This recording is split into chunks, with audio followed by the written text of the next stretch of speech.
function of the variance of the gamble that we are entering into, so variance, right? And also our attitude to risk. Our attitude to risk comes from our utility function, right? And the two components, this is our sort of our benefit, whatever the payoff that we come up with in terms of the investment that we sort of enter into. And there are two components to it. One is that it is upward sloping, so we prefer more wealth to less wealth, but it has a negative second derivative, which is basically that we have asymmetry in terms of the utility gain that we gain when we sort of the gamble goes in our direction, as opposed to when it goes wrong in terms of what we're expecting. Okay, so this is where we are at, and all of this comes from the fact that we set up our utility in the way that we did, right? So there are two things we're interested in: our attitude to risk and variance. All right, and this is linked to this risk premium, which is basically what it is. The amount in excess of the risk-free rate that we would want as return for the specific investment that we are entering. So mean, expected return. So you can think of different utilities that actually give you this answer. We talked about these two here, the absolute risk aversion and the relative risk aversion, which has to do with whether they're a function of the amount of investment that you're taking or not, and the quadratic utility, which is a third one, and it varies both with the wealth and the marginal utility. And there's sort of, you can use this, but there's a certain amount over which your utility actually becomes negative, so that's a limitation of this utility function. Now we need to link all this. This is basically how investors think, right? So we just wrote down and formalized how they think in mathematical form. Now we want to link this to this mean variance relationship, which is what I'm going to use to compare between portfolios, right? If I'm an investor, I need to assess whether this portfolio is better than that portfolio. So we've discussed the utility, so how I think about this, and I need to link this to why is it that I'm looking at mean and variance, all right? So if I take the quadratic utility function, which is basically this one, and here beta is greater than 0, I take the first and second derivative because I need to look at the risk aversion metric, which are these two numbers, these two expressions here, which you can do at home, and you basically get this expression for the risk aversion metric. Now, in terms of expected utility, which I want to maximize, right? It is basically what? The expectation of what you have at the top here, right? And then, okay, so I have this. But of course, this I can write in terms of the variance plus the expected value squared, right? So that the expected utility based on this utility function, the specific one that I'm working on, is a function of the mean and the variance, right? Now, you have, this will be, so basically, a higher variance, because you have a negative number here, will lower your utility, while a larger mean would increase your utility. So there's a negative relationship in these two respects, right? In terms of this part here, if you go through the math, you will have that there's a certain point below which your first derivative becomes negative, and this is a problematic case. So you have to put a limitation as to how much wealth you're willing to sort of invest in terms of this utility, all right? But bottom line is this. As an investor, you're maximizing your expected utility. Your expected utility under this utility function is this one here, which shows you that it is a function of the expected return and variance of your investment. Okay, that's the bottom line. If I were to use a different utility function, so the one we were looking at, which was the constant absolute risk aversion metric, this has this functional form here. I just go ahead and find the first and second derivatives. They are these ones here. And then I get basically a constant, that's why it's called constant absolute risk aversion. So it is this value here. Okay, so that's my utility function. Then I have to make an assumption. When we're looking at the quadratic utility function, I made no assumptions in terms of how wealth behaves, nothing. right? But I did say there's a limitation, I couldn't invest too much, otherwise I have negative utility, and that does not make sense. Here I have what I have in terms of utility. I'm going to make an assumption about wealth, that it is distributed normally with a certain mean and variance, all right? Based on this, then again, I have to compute my expected utility, which is given to you basically by this expression here.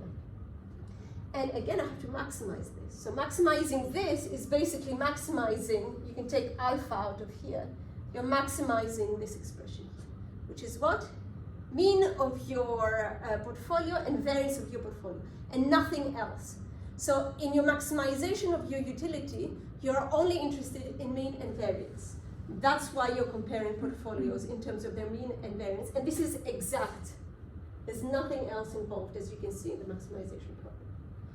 The two issues is that here you're making this normality assumption. Now you can tell me this might be a bit unrealistic, right? Because we discussed deviations from normality in terms of returns. And the quadratic form, again, has a limitation in terms of quantity of wealth. So this is just summarizing all of this. But this basically brings us to why it is that we're interested in this relationship here, and this is what we use to compare portfolios with each other and find which one is the best ones, given our preferences, right, as investors. So this brings us to the second point, which is portfolio, sort of a diversification of assets, right? So now I know what my preferences are. I've written down how they are related to mean and variance of my investment. And now I have to sort of like think of a way to combine my assets into portfolios that give me sort of a good return, but not too much risk, right? That's what I care about. Okay, I think that's that. All right, so let's start building portfolios and see which one works best for us. So again, we're looking at one period. I'm investing over one period from 0 to 1. I have a set of assets, and each of them over this period give me a simple return, RI, right? So I have asset 1 all the way down to asset N, right? So all of these give their own individual returns. So I collect these in this vector R, and if I take expectation of this, I basically get the expected value of these returns, right? So this vector here is expected value of 1, 2, up to N, right? In addition to this, so that's mean. Variance now, I have to compute that, right? So the variance, I have N assets.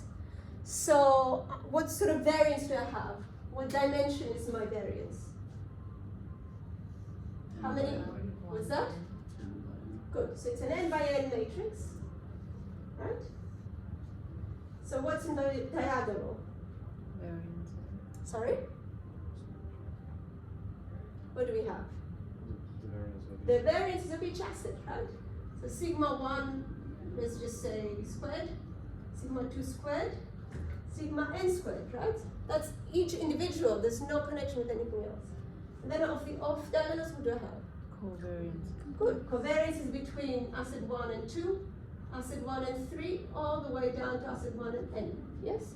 And I do the same for each of these, 2 and 1, and so on, and then sigma n1, sigma n2, sigma n minus 1, n minus 1.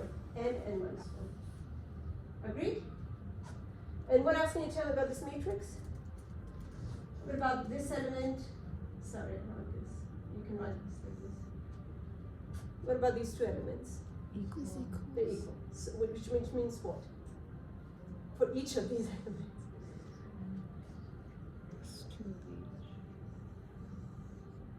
And then, Other symbol. Symmetry. yeah, exactly. So they're the same, right? So this is symmetric matrix. Just keep it in mind. Okay? So that's my variance component. And why do I care? Why did I write this down? Why do I care about this? This is very, very important. Why? So what did we say? We said we have our preferences, and now we want to compare portfolios so that we get one that works well for us, i.e. it gives us a good return with less risk. How am I going to achieve this? So I mentioned diversification. What does that mean? Risk diversification, what does that mean? Adding more risk as a portfolio. What's that, sorry, I couldn't hear. Adding more risk as a portfolio. So it means that different assets have got different risks, right? So the risk of each asset is basically the variance. That's how one metric, right? One way of measuring it. Now, if I combine a high risk, sort of an asset that is likely to give me a very high return in the next period, and then an asset that gives me a very low return in the next period, if I combine them, then I might not get as high a return as if I were to invest only the first one, but I also don't get, I'm sort of like, I'm hedged against a very low return, right? Because it could have been that if I invested in asset one, asset two, this is going to go up, this is going to go down. I'm in period 0. In period 1, if I were to invest in this one, I would lose money. If I were to invest only in this one, I would gain money, agreed? Yeah. If I were to combine these two, I will get, of course, an average of the returns of these two. Mm-hmm. But the likelihood of me losing money is lower, right? Because I've combined it, because I don't know which one is going to. So this connection, because I'm investing in both, this means that I'm also taking into account how this varies compared to this one, right? They're linked to each other. If I'm going to invest in both of these, then it's not just looking at the variance of each of these separately, but I'm also looking at the link between these two, which is basically the covariance, right? And I do this for each asset that I have in my portfolio, right? N of these. So all of these I care about. And I have to combine them in a certain way so that overall my portfolio gives me a good return and low risk, okay? So it's an optimization problem. So, okay, so now we understand what this is important for. And now I need to combine them, right? I need a portfolio. So what do I need? What does that mean? I have to combine this in a certain way, which means that I need to take an average of these, so weight them in a certain way. So I'm going to invest in all of these, right? And I'm going to weight them, so each of these will have a certain weight, W1, W2, Wn. And these all add up to 1, right? So the sum of the weights, I'm investing all of my wealth into this portfolio. So that the return on my portfolio is basically a weighted average of the returns of each of the assets, right? So I'm not going to get a return on each specific asset, but a weighted average of these. So I'm weighting them. And of course, the wealth that I will have at period 1 is where I started from, plus the fraction of where I started from in terms of the return on the portfolio, right? So in expectation, of course, this is what I will get once it gets realized. I don't know this, right?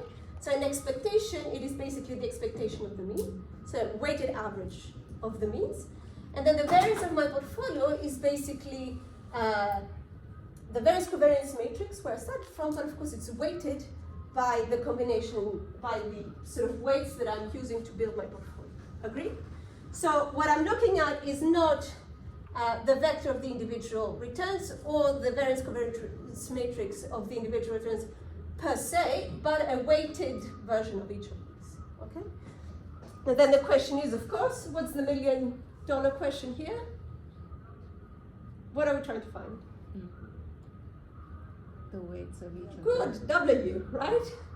So what's a good W? All right, so let's start with, I want a certain return on my portfolio, right? So I give it to you. So I want I want to get a return which is R bar here.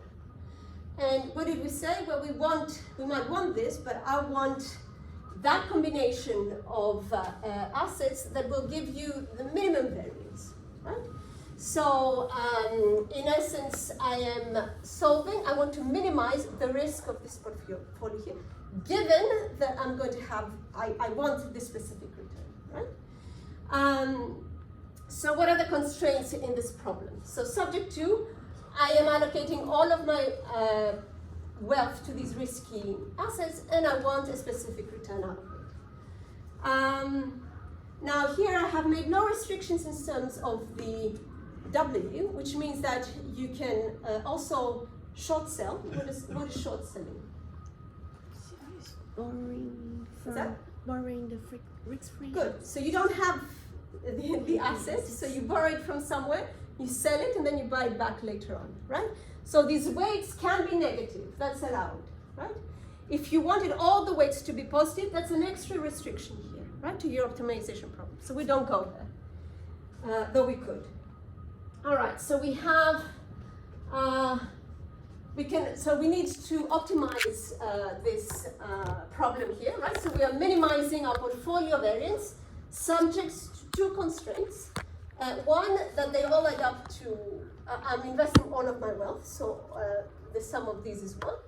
And that the expected value, and I want that this specific return out of my portfolio, right? So I'm minimizing this, so that's my Lagrange here, right? And I need to optimize. So what do? I'm interested in W, right? So I differentiate with respect to W, right? So the first part here, I basically have, so that's why you have the 2 here. One of these cancels out, right? So you have sigma multiplied by W. And then what about here? Here you have lambda multiplied, that's 1 when you differentiate. And same here, you have gamma mu when you do the right? And of course, you want this to be equal to 0, right? And you just rearrange and you get this. So, which means, and then I want to get to W, that's what I care about, right? So I want this W, which assuming that sigma is invertible, that's a different problem, but we're assuming it here. So if you assume this, then you take this to the other side and you get that your weights are a function of 2 portfolios. One that comes from the combination of your assets, basically, and 2 that comes from the combination of the variance of your returns with the expected value. All right? And so that would be great, but we're missing lambda and gamma here, right? So we need to solve for those 2 so that we can get to the portfolio itself. Now, in terms of, let's just write where are the 2 constraints?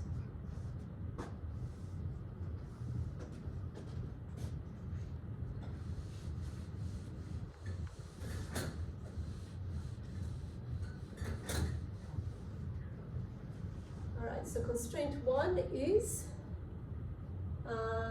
where? 1 and 2 is, these are my 2 constraints, right?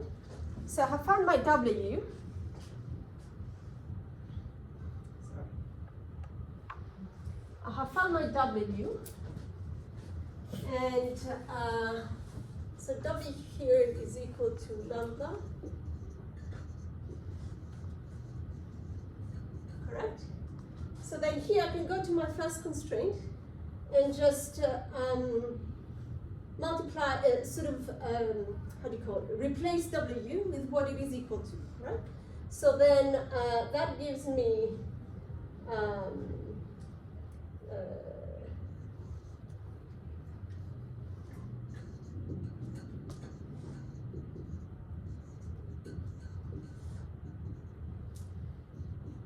and that is equal to 1, agreed? So that I have lambda plus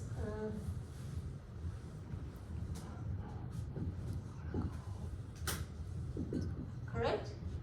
So then I call this alpha, okay? This is, and then I call this beta. So these are these 2 metrics here. And if I do the exact same thing for the next one, then I have mu multiplied by the same thing.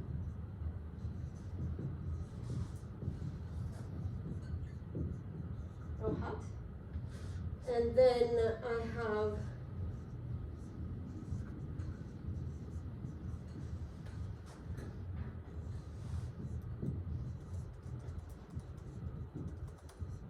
agreed? So that this is exactly the same thing as I had here, so B. And this I call C. So I have these three quantities here that come from the constraints. These are not arbitrary values, they come from the constraints. So this is how I came up with this. I need to solve this system, right? So then, okay, if I look at this, then basically, do you agree that I can collect this? A, B, and then B and C, and then I have lambda and gamma, and that is equal to 1 and r bar. Do you agree that I can write these two constraints in this fashion here? So what am I after? These two, right? Everything else I know. If you look at A, B, C, these are all given to me, I know them, right? So, okay, I'm gonna write here. So now I need to invert this, right? So,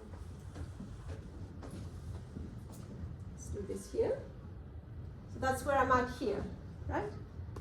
So, for me to invert this, what do I need to do?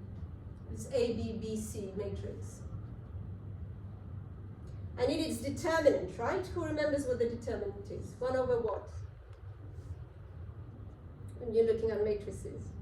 Don't remember? So you have AC minus B squared. Yes?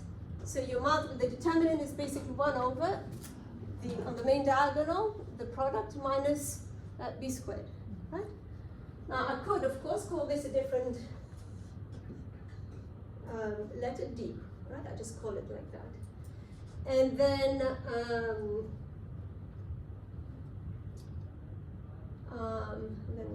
and then I have C and A, and then minus B and B. This is the inverse of this matrix here, right? So this is the inverse, which means that I can write lambda and gamma in terms of the inverse of that, which is that multiplied by this, right? And I got my answer. So that lambda and gamma are basically a function of rho hat and all these sort of values A, B, and D. Agreed? Oh, forgot that.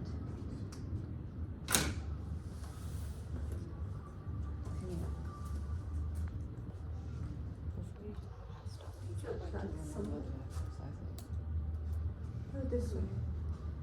Thank you.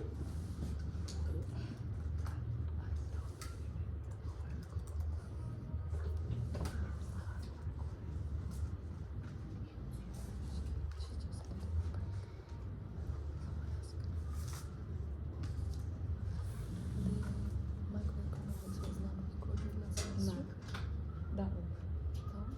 I have to ask in the forum because it says like the course is not active or something like that. When you All go right. to ecom 360. So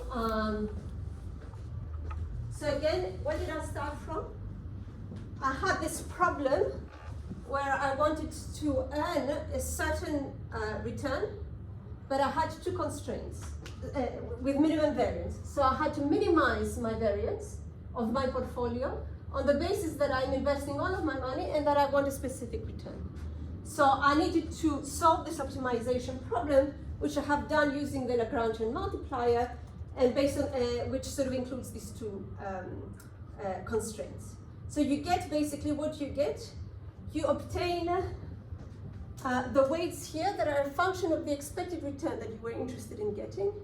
And sorry, the expected, that you wanted to earn, the expected return that comes from each of your assets, and the variance covariance matrix. So the diversification actually comes into the computation of the weights, all right?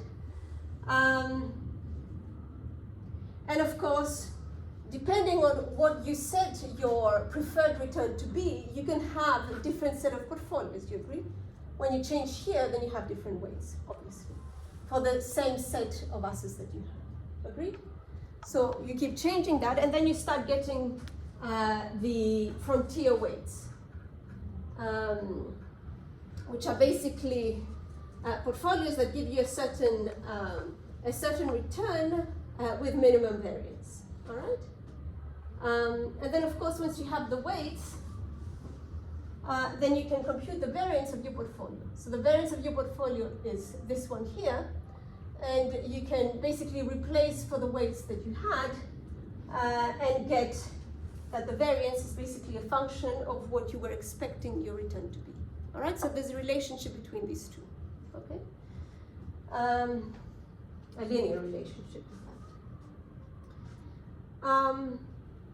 Okay, so what you get, depending on whether you're looking at, that's okay. If you're looking at variances versus expected returns in space, the frontier is a parabola. Now you're familiar with the frontier, right? You've seen it last year. Maybe I'll show it to you on the graph when I go back to it later on. So this one here, right? A parabola.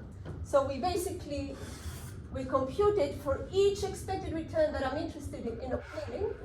I want to find the portfolio that gives you the minimum variance, right? So I could have a portfolio here, right? So this gives me, I have a variance of this much, and I have like this return. I could do better than that, right? I could go up there, yeah? And then you have all of these will be part of the portfolio. Now we'll get to the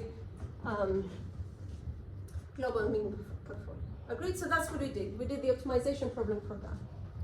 Now, in terms of the global minimum variance portfolio, that you don't have a constraint in terms of a specific return that you're interested in obtaining. You just want the portfolio that gives you minimum variance. Okay? So in essence, you're looking at a different set of weights that give you a different portfolio, right? That will give you minimum variance, and you are investing all of your money in this specific portfolio. And the solution to this, if you go through, just use what we did beforehand, basically, you get that these are the weights. What you're computing is this. In each case, this normalization is just making sure that they all add up to 1. That's all this is. Okay? So you get this portfolio here, which gives you different weights to what we had beforehand, because you have different constraints in this case, right? So it's a simpler problem. You're only minimizing variance. But it is still on the frontier that we were looking at beforehand. It's just that you don't know which return is actually giving you the minimum variance, all right?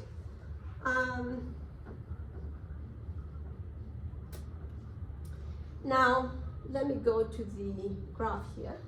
So we said at the beginning, we solved the efficient frontier problem that gave us this parabola here. Then we went and solved the global minimum variance portfolio, which is this portfolio here. Now it gives you the minimum variance, do you agree? There's no portfolio that gives you less variance than this, but you also could have done better if you were investing here, right? So you could have had a higher return, but at the cost of what? If you were here, what's that? Higher risk. High risk, right? So this one gives you the lowest risk. So if you're risk averse, you probably prefer to be there. Now, in terms of all these portfolios that are around here, then they're not efficient in that you could do better in the same sense as here, in that for the same amount of risk, you can actually earn better return, right? So if you're between this choice and this choice here, then you always prefer this quite clearly because it gives you better return on your investment than this one here. So you would ignore all of this space here, right? And you would only focus on these portfolios here, okay? So we looked at 2 portfolios up to now.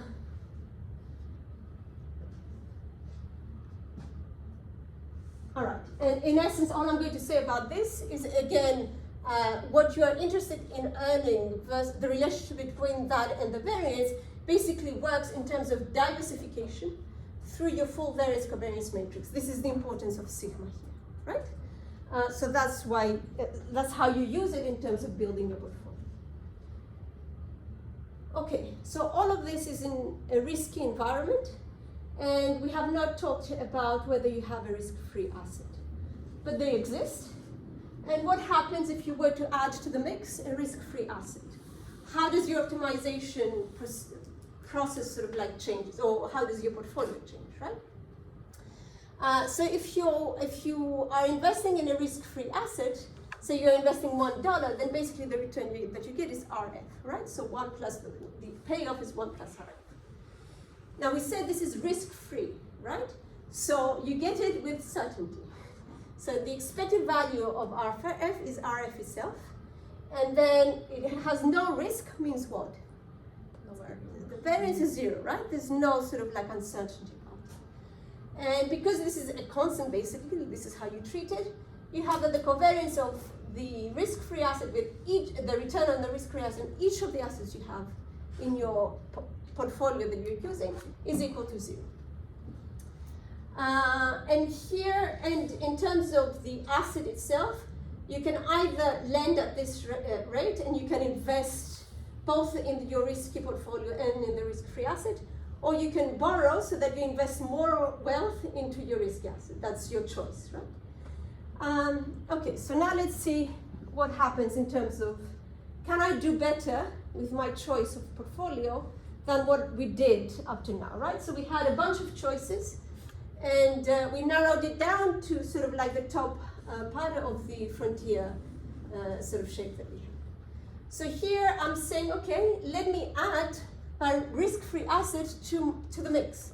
So I have a new portfolio where I'm investing a fraction of my wealth into the risk-free asset and a fraction of my wealth into the portfolio that I found, right? So I have the return is basically a weighted average of the return on the risk-free asset and the risky portfolio.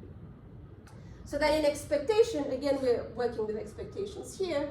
You basically have, there's an expectation, so it's with certainty, plus your expected value here. And you just rearrange things here, right? So you have the risk-free rate plus the weight of the portfolio, the weight of your wealth that you're investing in the risky asset, multiplied by, again, we get back to the same thing, risk, what is this? The risk premium. Risk premium, right? So what you get from your portfolio in excess to the risk-free rate. And now in terms of two things, again, we care about, mean of this new portfolio and the variance of this new portfolio. So the variance of this is, of course, there's no variance coming from here, and it all comes from here, right? So it's y squared multiplied by sigma p squared, right? Or you take the square root of that and you're looking at productivity. Now in terms of what the composition of this portfolio, you can set y is equal to 0, which means that you're investing everything in the risk-free asset, so nothing in anything risky. Or you can have a split between the risk-free asset and the risky portfolio. You can invest all of your wealth in the risky asset, nothing in the risk-free, or you can borrow and then leverage, basically you can invest more into the risk. So these are, so how do you determine this? This comes from your preferences, right?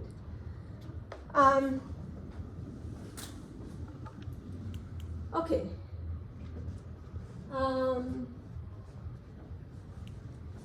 So then we start with what we said, and from here I can solve for y, which is the fraction that I am investing in my risky portfolio, which is basically the fraction of the uncertainty in my combined portfolio versus the uncertainty in my risky portfolio. That's what this is.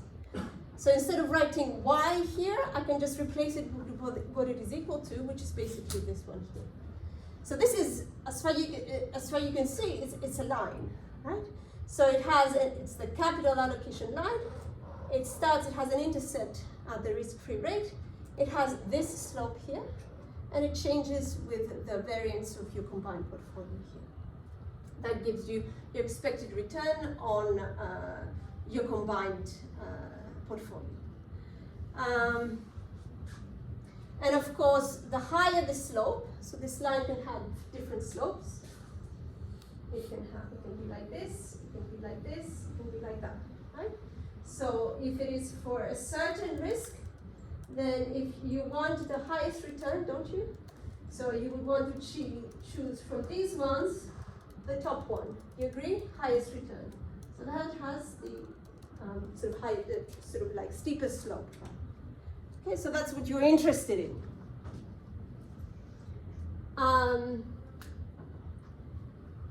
Right, and of course the slope parameter here is nothing else but the Sharpe ratio, which you've probably worked with before, which is looking at what? It is the excess return that you get per unit of risk, right? So it's not just the excess return that you get, but it is also a function of the risk that you're incurring when you're investing in a specific investment. And you write this down, you want to maximize this metric here based on the fact that you're investing all of your money in the specific portfolio. So you have another maximization problem. So here you want to find the line with the maximum, the steepest slope. So you have again an optimization problem, which W gives you that, right? So you're maximizing this quantity here. So this is one of your exercises. So we'll address this in the next hour. But basically you get that your weights are different to what you had beforehand, and they're a function of your your returns, your expected returns in excess of the risk-free rate, and as a function of the total risk of the assets that you're investing in, right? And again, this is just a normalization. Okay, so these all adapt to one. So this is a separate portfolio. So we looked at the frontier, right? So for a certain level of return that you're interested in looking at, which portfolio gives you the minimum variance, right? So you had a bunch of these, you could think of a number of these, and you had that curve. You cared about the upper side of this curve, not the lower side, because you can do better if you're at the lower side, right? So you care about the top side. Then we looked at the portfolio that gives you minimum variance, irrespective of return. So that was like the leftist point on that curve. And now we're looking at the tangent simple portfolio, which is basically, if I were to add a risk-free asset to this portfolio, do I get more information, right? So I get this portfolio that gives me maximum steepest slope from this line, okay? Somehow these two need to combine, right?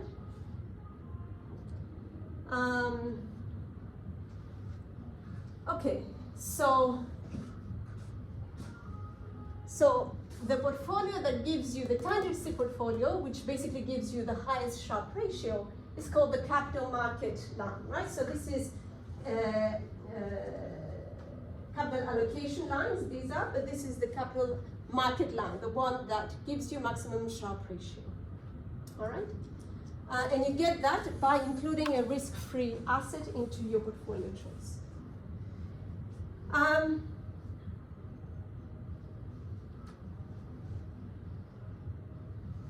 All right, and now we want to combine the two, right? That's what I said. So here we're looking at lines, before we were looking at a parabola. So then what do you think happens? Which portfolio am I going to choose? From all of these we went through. The one that intercepts? Yeah. The one that intercepts? Sorry? The one that intercepts? Good, exactly. So you have your frontier here that looks like this, right? And then you have that line that maximizes. So this is RF, and that maximizes your Sharpe ratio, right? Max Sharpe ratio. And it is basically that portfolio here that is sort of like tangent to your frontier. Right, so ignore my graph.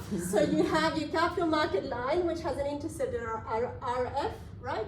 And then you can make all sorts of choices of combinations of your risky portfolio and your risk-free asset, depending on how risk averse or risk loving you are. But the one that you would pick is basically that risky portfolio that is tangent to the capital market line. All right? Good.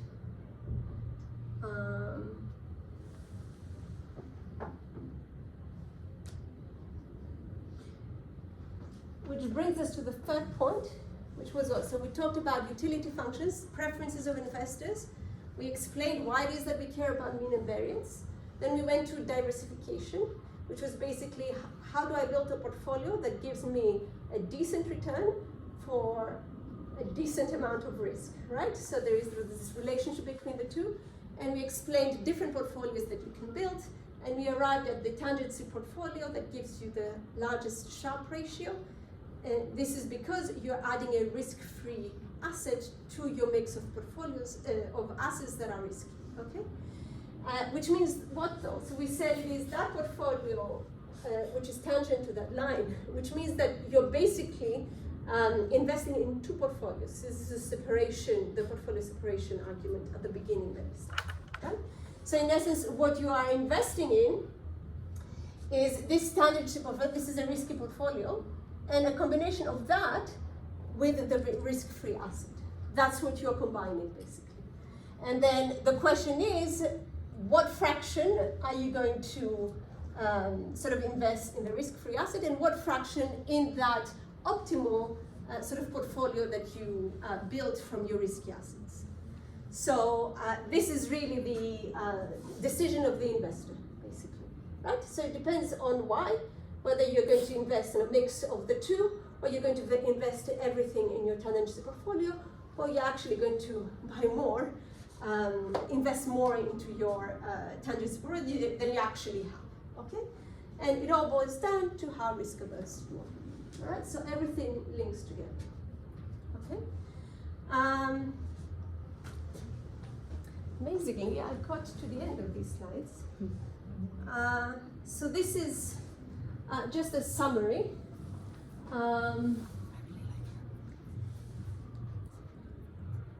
So the main conclusion is really the end of this and the beginning of what we will go through next week, is that all investors hold the same optimal risky portfolio. Everyone should hold the same one. But what changes is that how much of your wealth are you going to be exposed to in this specific portfolio, and how much are you going to keep for a risk-free asset, okay? That's what this all boils down to. And this is the premise for the asset pricing models that follow next week, all right? Okay, here I've given you, so this is a textbook, and some of the material comes from this book. You're not obliged. All the material that we're going to cover is in your slides. I'm not going to ask for anything beyond that. But if you're interested, this is at a master's and PhD level, so you're welcome to read through that. This is a key reference for portfolio selection. This is looking at, again, the efficient frontier, and this is more geared to what we're looking at next week. But it's basically the last point. That everything needs to link to the market portfolio. All right, I think I'll leave it at that. Do you have any questions about all this? So some of it you have seen before. We've just gone into more depth. So we've gone into the actual optimization procedures and saw how we actually get the weights. And in the next hour, we're actually going to do this practically, all right? But it's,